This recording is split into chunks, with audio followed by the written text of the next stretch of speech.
Watching KREX 5 News at 10 p.m. We hope you had a great weekend and enjoyed the start of the NFL season with a Broncos win. Thanks for watching KREX 5 News at 10. I'm Austin Sack. The Peach Festival, Wine Fest, and the latest festival in Palisade has made the small town a hotspot for tourism across the country and in the valley. Palisade's newest festival, a Brewgrass Bash Festival, took place for 3 days and featured live music, a chance to sit back, relax, and sip a cold one.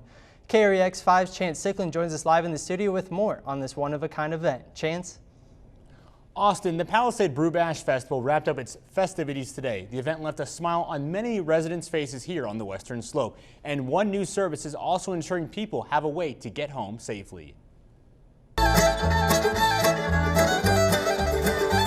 Music that soothes the soul and a cold beverage to cool down in the heat. The Brewgrass Bash Festival in Palisade brought in people from all over the Western Slope to taste new beers and enjoy live bluegrass music. Those in attendance had an opportunity to showcase their dancing skills, check out the local breweries, and some of the other favorites around town. The headliner, the Sam Bush Band, had people on their feet and full of excitement. This festival is one of many that the town of Palisade is proud to host to help support the local economy. But we all need a way to get from place to place safely, but not just in any way, a unique ride in the form of three wheels. Palisade, a town that prides itself on tourism, is home to many festivals, including the Wine Festival, the Brewgrass Festival, and the Peach Festival. Don't want to walk? Don't want to drive? How about you try out the pedicab, a safe way to get around town? The big festivals coming to town, you have a lot of people that need transportation in a small amount of time, and that's where we excel. Pedicab is helping people get around, and your ride could include some other features. We've got music, lights, all that good stuff. A new app designed to make it easier for anyone to ride is on the way. Developing an app right now that's going to work like Uber for Palisade. Whether you're in town for a festival or need a ride, Palisade is sure to leave your heart happy. Austin, the 30th Annual Colorado Wine Fest is September 16th through September 19th at Riverbend Park in Palisade. For more information on Wine Fest and everything you need to know, head on over to westernslope.now.com. First on the Western Slope and live in the studio, I'm Chance Sicklin with KREX 5 News. Austin? Chance, thank you. Employers, you may have more job applications soon. With unemployment insurance benefits ending, Riley Spence reports with more on what job seekers and employers can expect. Riley? Enhanced pandemic aid has been helping Americans who are unable to return to work for over a year now. But now that the benefits have ended, more than 11 million people across the country will get a smaller check or no benefits at all, leaving many people wondering, what does this mean for local job seekers and employers? Grand Junction's business owners are hopeful that it will bring in more applicants. Our applicant flow, even compared to 2019, is about half of what we need it to be with the 50 openings that we have.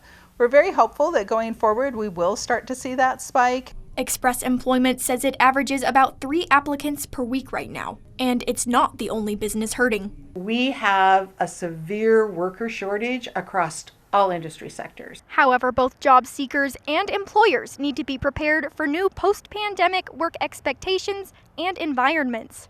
According to the Society for Human Resource Management, applicants will prefer companies that place an emphasis on individuals' needs, allowing for work-from-home options. And I do think that that's what a lot of job seekers are going to be looking for, even if they return to the workplace, is a little more autonomy with their schedules and to still get their work done and to be trusted to get their work done. Employees are, they're in short supply, and so they can kind of drive the train here in terms of what they want to see. And employers are going to adjust to accommodate those sorts of requests. Meanwhile, employers may now be looking for job seekers who can still work as a team and build relationships with coworkers, clients, and customers alike.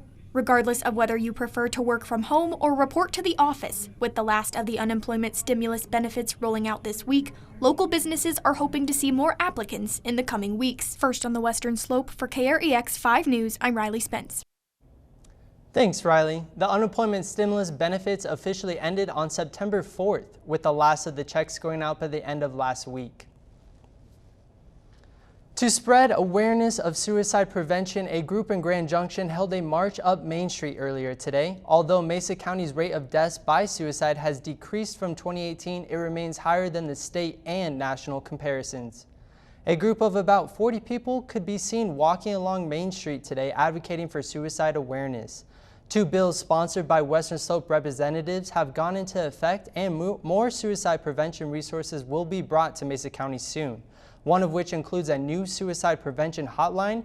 But until that new hotline is enacted, anyone in need of help may dial 1-800-273-8255.